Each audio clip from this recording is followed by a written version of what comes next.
So we wanted to get together today and talk about truancy, but not necessarily just truancy, but the challenges that come with getting your child to school. Whether your child has an identified mental health challenge or not, sometimes it takes us a while to even figure out what's going on with our child. And I think maybe because we haven't known, we haven't recognized, we haven't understood as a society mental health challenges. Often we just kind of think about like our kid is lazy, our kid doesn't want to go to school, or our kid's just being defiant, they don't want to go to school. So it could take us a while to even figure out that our child has anxiety, has depression, and our kids don't always come home from school and tell us, or come home from school and tell us why they don't want to go to school. So there could be an awful lot of reasons why your child isn't going to school. So we kind of wanted to talk about, I guess, all things school attendance related. We'll just throw those under a big umbrella. And we've been getting calls about attendance issues at schools and parents kind of wondering what's happening. And often parents are really, really, really trying. But the school, I mean, how would the school know if you're trying or not? So ladies, let's get started. I know we've been getting calls, and whenever that happens, when a parent is kind of either by text or a phone call or a letter in the mail or a letter home, you're immediately worried. You're immediately like on the defense because you know this child, whether you have one or three or more than that, they have to get through 180 days of school. They're only allowed to For miss, 13 years. yeah, Yeah, yeah. and they're only allowed to miss this very, very small number of days. I think like what we're dealing with everything that our kids struggle with, some of them have mental health diagnosis or physical diagnosis, things that are going on with them on medication. There's so many reasons why a child could be tardy for many, many days in a row or just not be able to be there. And then, they want a medical excuse. There's so much involved with it. So the moment that there is an issue, you are just immediately upset. However, that call comes through or that letter comes. And I don't feel like parents get enough credit for how hard they work every day for their child to show up at school, to be there on time, and to try to get through 180 days. I feel personally, I know we can't change it, but I wish they had more days available to them to deal with this kind of stuff because it's real life things. It's not like, oh, I just didn't really want to take that spelling test and I'll just skip it. These are like very big reasons why they're not there. But that brings up a good point. I think if as a parent, you find that you're having a hard time getting your child to go to school, and sometimes it takes a little while for you to kind of recognize and start seeing a pattern. But if you start to notice a pattern of every Tuesday, my child doesn't want to go to school, that's a good indicator to find out what's happening at school on Tuesday. Because it could be spelling test day or, whatever. It may also be a good idea to even just keep track of when your child is off. They get up in the morning and they've got a stomach ache or, oh, I'm not feeling well. But as a parent, you're probably going to make note of the day somehow. You have to call in sick. You have to call grandma if you're lucky enough to come over and keep an eye on the kiddo or whatever the case may be. If you start to notice that this has been happening like 4, 5 times, look back and see if maybe there's a test that day or something else going on. That could be an early indicator that your child is having a hard time. And a great way of maybe starting to dig in to find out maybe what the challenge might be. Are they having a hard time reading? Are they having a hard time keeping up? Schools do have a duty to test children under child find. So if they recognize that a child is having a hard time and they, as the experts, think that your child should be tested for some kind of learning disability, they are required to to start that process. But we know that they don't all do that. So it could be a great indicator that maybe your child needs help of some sort. I think for me, the struggle is also the schools not recognizing when there is medical problems or that mental health problem, and working with the family.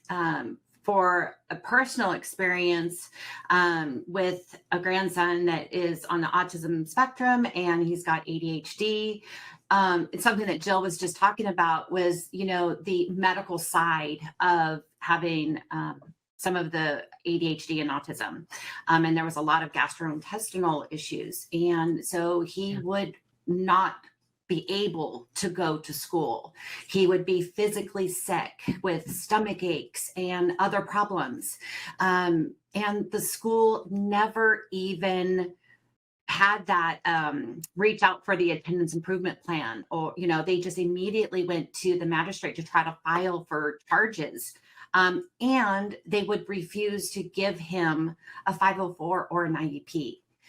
This was affecting his daily life, his school, but they would refuse special education, and so they would not accept those notes because it was habitual. Easy for me to say. It's early. It's early. I need more coffee. So I think that the schools have the responsibility as well to listen to the parents when we're trying to say that, there is medical reasons for these excuses.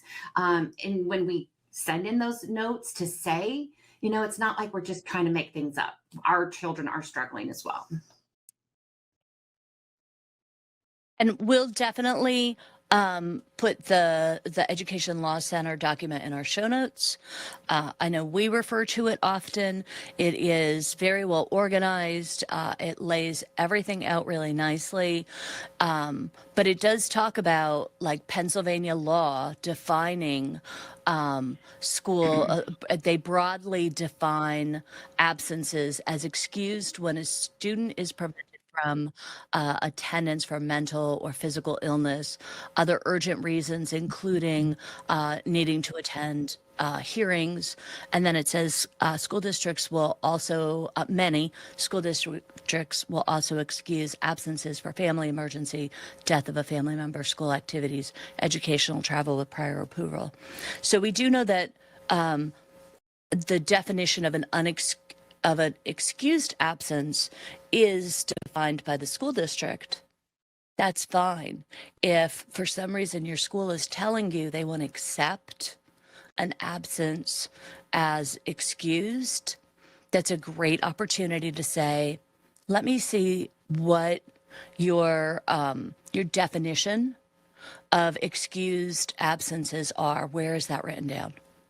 So that's a great opportunity as a parent for you to say, I want to see it in writing. Because lots of things are made up. Schools will tell you a lot of stories, but when you ask, where is it in writing, sometimes the situation changes. I think even this week, I experienced, I pulled my daughter on Monday, and she went to school, but we ended up not going back. And on Tuesday, she had gotten sick at school, but in the afternoon, she goes to the transition center or the tech center. So they marked her absent at the transition center. So why is the school not transferring the information that she went home sick? So then I have to send in a note to excuse that absence, but she ended up coming home from school. So I feel like the school should have notified that she went home sick. And I agree with Melissa that 3 days is far, far too small for the amount of school days that we have. I'll agree with that one. Like I said, Rikers already missed 3 days because of last week. And it's his little body. He can't help it. My 6-year-old this morning asked me when school was over because this year has been so long. He's 6. It is still September. So and I don't have the heart to tell him he's only in first grade.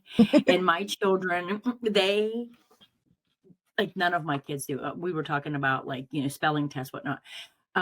My 11th grader has severe anxiety, and he wakes up in the morning sick at his stomach. He has stomach ulcers, like sick as a dog. By the time third period rolls around, he's up off the couch, he's dressed, he's ready, and he drives himself to school. Come to find out, it's math class. He gets 100% in everyday, like, participation classwork and stuff like that, but he bombs every test. So now he's having anxiety about math. And like I said, by third period, he's up off my couch, dressed, ready, brushes his teeth, and goes to school. So now they want to take his driving privileges. That was the new thing, because he's coming late. So how do you say, listen, he's having anxiety about math, which we've already addressed with the teacher, because I told her he's obviously having test anxiety. I might be cute, but I am horrible at taking tests. So, like, unfortunately, I passed that on to him. And so he can't take these tests. He keeps failing them. So he doesn't want to, he thinks it's better if he doesn't take them, I guess, in his little mind. So now they're going to take his driving privileges because he comes late because he's trying to miss math class so he doesn't fail the test. So it's like a snowball effect. So now he's going to have to get up, and the bus picks him up at 6:45 in the morning. So it's just one thing after another. And again, you can't get the school to understand that this all started because we approached the teacher about math issues and his anxiety, and nothing was fixed. So now it's getting to the point where he doesn't want to come, but he comes late. Now you're taking his privileges. And so what, Junior? It's like a catch-22 thing, because it's all building and the snowball's getting bigger and bigger. And pretty soon he's just It sounds like, go ahead. It sounds like, though, he'd be a perfect candidate for a 504 plan based on anxiety. So great opportunity. And his stomach issues, where you could have it in that 504 that he is going to have tardiness. And you can have a doctor sign off on it to where you're allowed to send the excuse, and they have to accept that as a medical excuse. I just did this. Yeah, definitely. I just did this. Right? I literally just had the doctor write a note for my daughter for the anxiety to take those breaks and maybe, be late, whatever, but take those breaks, and it's in her IEP now. Well, the big thing that we have with Riker is, like, with Riker, he's my wild child. Everybody knows, he has diagnoses, whatnot. Logan's the quarterback. He's this, he's that. If I go to them and I say to them, well, he's having anxiety, and they're like, it's Logan. Yeah, it's Logan. And it's the stigma. And we face it all the time because they don't want to, they believe it about Riker, and they'll believe it about this kid, but not Logan.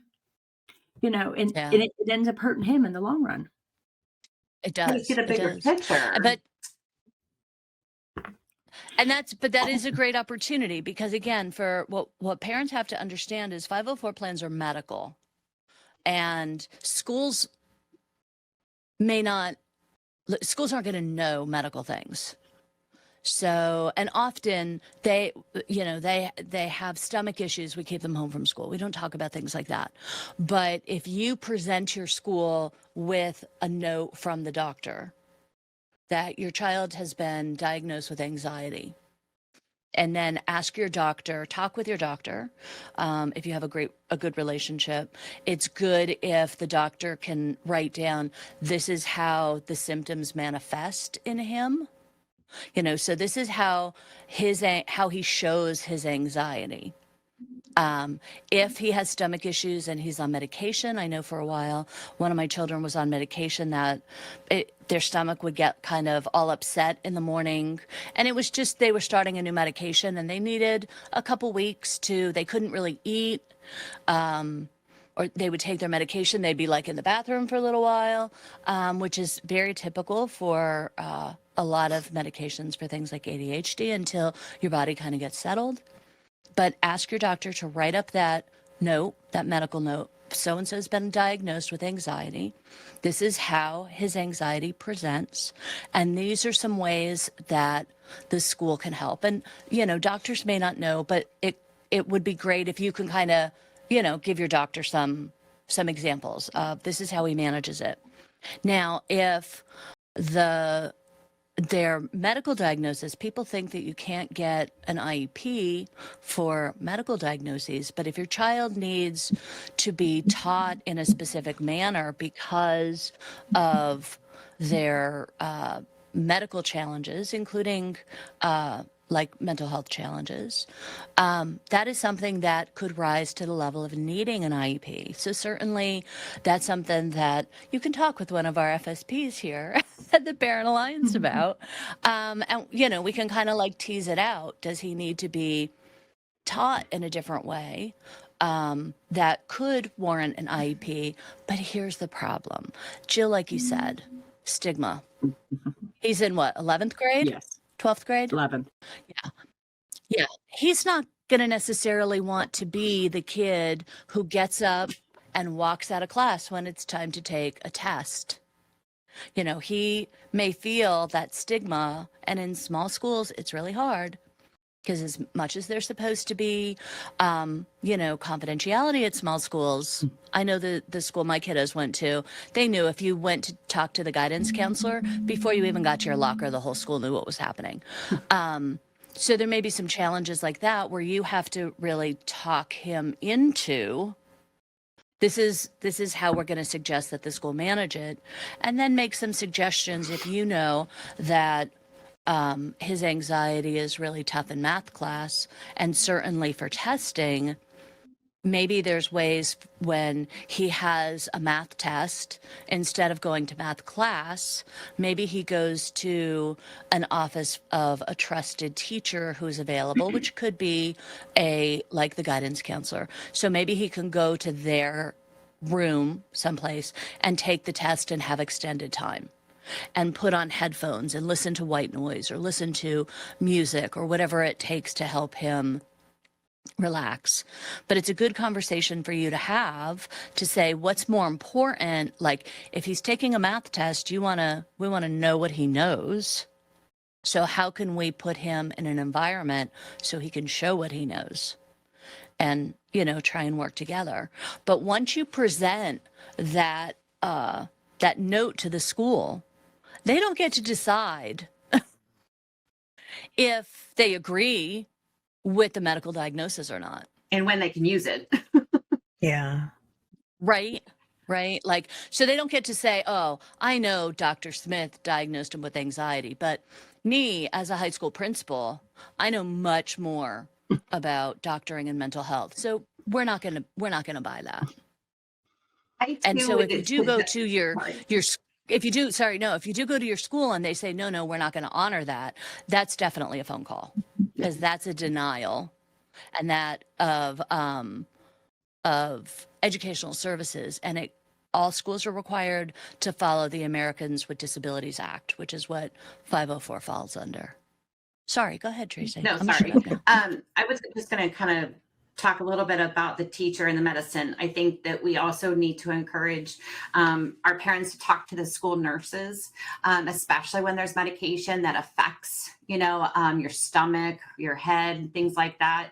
And to kind of talk to them like, this is really going to maybe possibly upset my child's stomach in the morning. So if she comes in or if he comes in, there is a reason. I know that just this week, one of my daughter's teachers was like, you just went to the restroom. Do you have to go again? And she's like, yes, my stomach is upset. And she has been dealing with a lot of stomach issues. And so, having that talk with the teachers and even the school nurse about the medications and the effects of the medication can be very important to do, because it will give them some education. Like we have to educate the school, right? Mm-hmm. Yeah. I had an experience with one of my kids with a 504 plan with medication. And in school, they weren't allowed to use their cell phones. He had a 504 plan, needed to use rescue meds, but the rescue meds had to be documented because he could only do rescue meds twice a week. and he was 100% not allowed to take that a third time in a 7-day time period. So it had to be very carefully documented. Well, I was told, well, the nurse is very busy. She can't call and tell you every time she gives him a rescue med. I said, then I want him to have permission to call me on his cell phone and him tell me, because we have to document it. And if he needs the rescue med, he's not feeling well enough, to do that. He just needs the medicine and needs to lay down like as soon as possible. So we had to put that in there, and I'm grateful for it. But it's like any kind of pushback you get from them, there's still the right thing to do, the thing that's going to help your child. So the things that they feel or share and say, oh, that won't work out for us, there's a way. There's always a way for it to work out and be okay for that student. And that's the whole point of it. It's not to make everything right for 300 kids. You're there for your child. You do what you need to do to get things set up for them that's right. And Jill, like in your situation, what I see happening if they take the driving privileges, he's no longer going to be tardy. He's going to be absent because he's not going to catch that bus before 7 o'clock. He's going to be having stomach issues and still need that time to pass. So now you're done looking at tardy. You're looking at actual absent days. Yeah. And that's, I think, go ahead, Jill. No. Go ahead. I was just going to agree with her. Well, I was going to say that's a perfect segue into talking about student attendance improvement plans, because now before they could turn you in for truancy charges at a magistrate or going to the, to that next level, they are required to have, in Pennsylvania, a student attendance improvement plan meeting. They must document numerous times that they have reached out and invited parents. So it's not going to be good enough, according to the way the law is written, it's not going to be good enough to say, oh, we called and we left a message. Like, where is it documented? Did you send a follow-up? I picked up my child at school. Like, where is it documented that you attempted to invite me multiple times? Now, schools can have, if you don't attend, schools can have that meeting without you. So by all means attend. But when now, before they could take this to the next level, and like Melissa said, it turns from a tardy to an absence. In that student attendance improvement plan, you go in and you talk about how, yes, we were having problems with anxiety, and you took away his car privileges, and so now he's absent. So let's fix that and give him his car privileges back. And student attendance improvement plans, they're not one of those things that applies to students with identified or suspected disabilities. They're for every single student in the school. Because again, the first time we find out that our child is having problems, they've already been showing symptoms.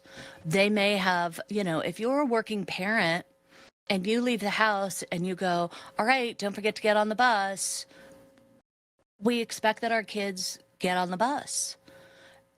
And if the school doesn't call us and say your child is absent, we may not know that they weren't in school. So the first time we're finding out, we heard about this a lot during COVID, where kids just weren't logging on. So now, our kiddos may not be getting on the bus. We may not be in a position where we can get them to school in the morning, or it's like really a point of privilege to be able to be at home and watch your children get on the bus or drop your children off at school. And not everybody can do that. And that's very common. And I I've think- heard that many times of parents just trying to pull out of the driveway and get ahead of those buses that are coming, and, allowing a 12-year-old, a 13-year-old to get themselves on the bus. Yeah, that's fine. And then they find out after there's so many absence, and it's just, I feel like it's very acceptable for a parent to do that. And I feel like personally, when that happens and that 12 or 13-year-old didn't show up for 3 days in a row, why didn't the school call them? Right? I mean, in today's day and age, if a child doesn't show up at school, as parents, we should know, because the world is a awful place right now. And how do you know that you didn't put your kiddo on the bus, or your kiddo, something happened to your child on the way to school? Yeah. So waiting that, for the entire day, it would be harder to track your child down were something to happen. So I think it is good. It may be time consuming for schools, but they could give parents a call and be like, hey, just so you know, your child was absent today. And I feel like the most important reason to have this conversation about truancy is letting the parents and the students know what their rights are. Because a lot of this stuff that happens kind of happens to you, where you get a letter where you're being sent to the magistrate, or they can't have any more absences for the rest of the year, and it's September, you know. So learning what your rights are, the link that Christina's going to share, it is so important for you to know, and know what your school's handbook says, to know all that stuff. So if you do just receive a letter that you got to go to truancy court and you didn't have a student attendance improvement plan meeting, you now know your rights. You can go back to the school. You didn't give me this meeting, or you state to the magistrate, they never offered one. They'll ask the school, no, we didn't offer one. Throw out the charges, back to the school, and do what should have happened in the first place. But if a parent doesn't know those rights, they go to that meeting and the magistrate says, were they absent? Yes. Did you send an excuse? No. Okay, here's your fine. And you're still not out of the woods because your child is still missed that many days. So the problem didn't go away. You just kind of had to pay a fine for it. So I think learning what those rights are and knowing at the beginning of the school year, or, as soon as you're able to learn these rights, that gives you the knowledge to go back to the school and do things like an IEP or a 504, or at the very least have an attendance improvement plan meeting to try to figure out why this is happening. And we do talk about SAP. Do we know what SAP stands for? Because my brain stopped working. Student assistant program. Thank you. My daughter goes why- almost every day, so I do know it. This is why I hate acronyms. You've got to remember what they stand for, and And it's not right the order. same in every school. Right. So every school in Pennsylvania should have a SAP team. They may be called different things. So reach out to your school SAP team. They may be called something different, but they could help, and they are there to help families who have children who do not have an identified or suspected diagnosis. Maybe you don't have like a medical diagnosis. You're just trying to figure things out. Why won't my child go to school? Where's that coming from? Ask if they have a student assistance program, a SAP team, or anything like that can help you figure things out. And as a parent, you can nominate your child for SAP assistance, but the SAP team is really there to help. And I will say, with the caveat, some are better than others. Some schools really only focus on maybe drug and alcohol challenges that children might have. So maybe they aren't as useful in your situation. But it's definitely something that you can look into for your child for some help.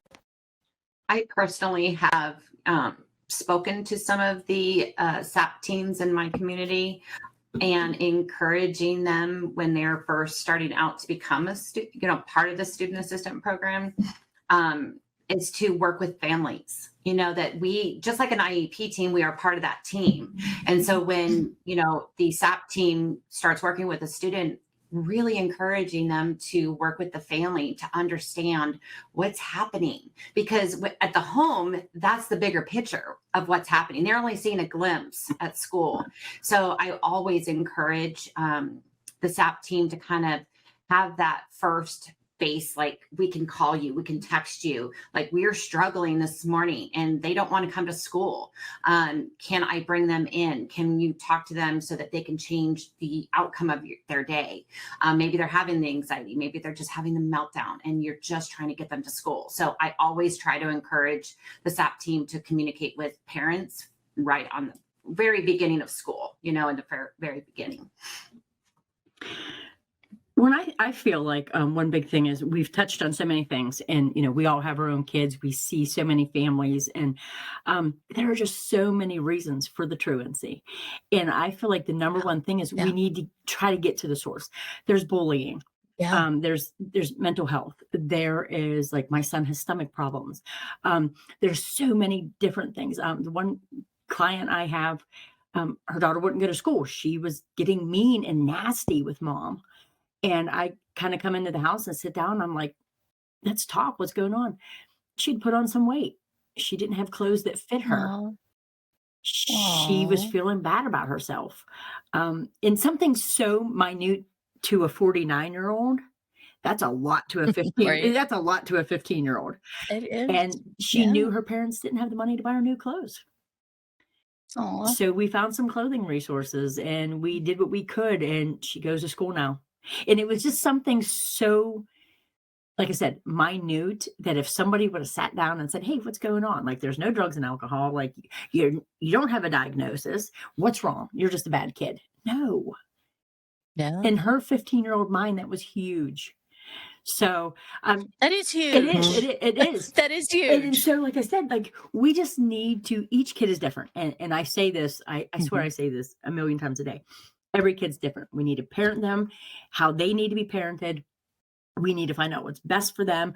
We need to find out what's going on with them. This is a totally different world than when the four of us were raised. Mm-hmm. And there's so many things coming at these kids. And like I said, I see a lot of the mental health. I see a lot of, drugs and alcohol. I see that. But that case just sticks out to me because nobody would have thought that. Like, nobody was looking that. Like, we're looking deep. We're looking real deep. Like, what's going on? Right. What does she need? She needed some clothes that fit her. They didn't have the money to buy her new school clothes this year. So, No. you know what I mean? So there's so many different avenues we can take with it. And I just think one big thing is with the SAP team, with anybody, we need to really get in there and talk to these families. Yeah. Agreed.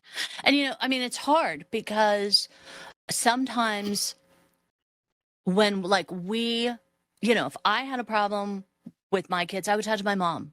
Oh my goodness, this or that, whatever. She comes from a different world, a different age. Our friends, maybe our family members who just don't get it may not give us the best advice. Not because they're not good people or good confidants or whatever, but just because they don't know. Yeah. And so sometimes it is good to give a professional a call and just kind of talk through this, because oftentimes it's your kid won't go to school and they're being nasty about it. Well, you just tell her, I'd put her in the car, I'd drive her to school. And again, like you said, for something so minor to fix, but still difficult for that family because they don't have, the money. That's not necessarily going to change for them. But the way that we may have been advised to look at our child, like you said, as a bad kid and just force them to go to school is just going to make the problem, that snowball effect. Exactly. Yeah. I know early on for my daughter, we had, home-based services, and we were having a hard time getting her to school. And they showed up at my house at 6 a.m., maybe even earlier than that. And they sat downstairs and they just listened. They sat in the chair and they just listened to what was going on in the home. And when she came down, she was like, oh, somebody else is here listening to my behavior, But that was, it was very shocking. And they did not say hello, good morning or anything. They just sat and listened. But that was a big pivotal point for us because they actually started to understand what was happening at home and the difficulties that the mornings were, and so I think that that could be also very beneficial for some families, because then they can also talk to the school. It could be a good meeting to have, to say mornings are a huge struggle. Maybe that's why they're tardy. Maybe that's why they are not coming to school, because mom just can't even get her out of the house. So those community-based services are also really key sometimes. Yeah. It's hard to get those, but it is good to utilize them. Sometimes for us, there's a little bit of embarrassment, that these are some supports and services that we need, perhaps. But I cannot imagine. Wow, kudos to whoever got up that early to go and do their job. But you will never Love forget that. my daughter will never forget that experience, and it was Yeah. something that really changed how things were going to happen, how the outcome of the day was going to be, because then we were able to also like go to the school in the morning, text the teacher, text the SAP team, okay, I'm bringing her in, so there was an openness after that point. So yeah, Yeah. kudos. And we do hear a lot of families are doing everything that they can to get their children to school, and the school is being very rigid in their response and won't kind of do their part in supporting the parents, supporting the children. So one of the things that we harp on, I'm going to say, is document. So if I am doing everything I can, I am asking you for help. I've submitted a doctor's note that says my child has this going on and we're asking for these accommodations and you're not accepting it. If I have said to you, look, my 8-year-old has ADHD. I'm lucky that they get to school with 2 shoes on in the morning. I'm going to email you their note, and they go, no, we're not allowed to accept emailed notes. The children must bring it in and hand it in. Write all that down. Who said what? When did they say it? You could document. A couple weeks ago, we did a podcast on how to write a letter to schools and to officials, so that you have that documentation for like maybe verbal conversations in person on the phone. So create that paper trail of everything that you're doing and the school isn't working with you, and take this really great document from the Education Law Center with you. If you have to go to court, if CYS turns up at your door, right? Pull out that notebook and go, hold on a second. Hold on. Let me show you what I have been doing. And this takes a lot of privilege. And if you feel like you're in a position where you don't have that privilege that you can use to your benefit in working with a system like CYS, again, give us a call. Maybe we could refer you to someone local. If there's someone local in your area, we could definitely help you virtually. And Jill's unit works specifically is partners with CYS in Washington County. So there are CYS programs. They are open to working with family support. And we've worked with family support, or we've worked with CYS programs in other counties. So sometimes having somebody else there with you to kind of guide you and just be that witnessing party to talk about these are ways I've asked for help, and turn CYS around to use them to help you and help your situation. Don't always look at them as adversarial. Sometimes they can help by getting back to the school and being like, how come you're turning them over to us? And this is what's going on with this. Oh, you're on mute. Sorry. That's okay. we have found out in many cases, it's just like anything else. CYS gets one side of the story. So, They do. and people always see CYS as a bad thing, and I get that. It's nice to have us there to kind of be there, kind of be the buffer, and say, hey, listen, this is what our family's doing. This is what we're getting from the school. And like I said, again, it's just like anything else. They are getting one side of the story, and it's not yours. So, Right. so like I said, I mean, they're not always a bad thing to work with. They can help. They can find resources that maybe I'm not aware of, and it's my wonderful, sorry, parent support. Sorry, they call 500 times. Okay. So anyways, Yep. yes, we work hand in hand. We have a very good relationship with CYS here in Washington County. Yeah. And we've worked with other parents. Often we get calls from parents who are like, "Oh my God, I just got a call from CYS, and I don't know what's going on." And so, again, to have us available virtually, if necessary, or to refer you to a program in your area where you'll have that. Sometimes people behave differently when there's someone from the outside keeping an eye on what's happening. Never hurts. Never hurts to have somebody in your corner.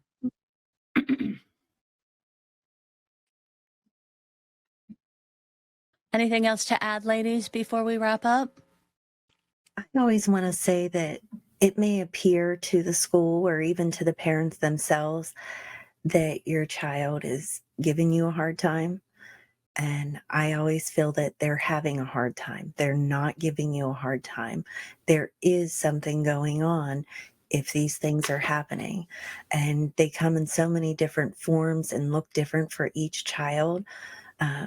So I encourage you to really pay attention to those patterns and the way things are happening, and what may have looked like something for one of your children looks different in the other one. But paying attention to those things and trying to get to the bottom of it, of what's going on. I just want to let you know, Melissa, I write down all of your nice little things that you say, and I put them on my wall.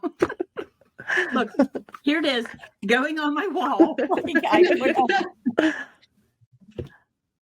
I know, it's like words of wisdom from Melissa. Yes. I said to my oldest daughter, she was here this week, and we were having dinner or whatever, and I said something about Melissa, and I said, I have told Melissa that if we ever find a time machine, I'm taking Melissa back in time with me, and she's going to be my FSP. Yes, please.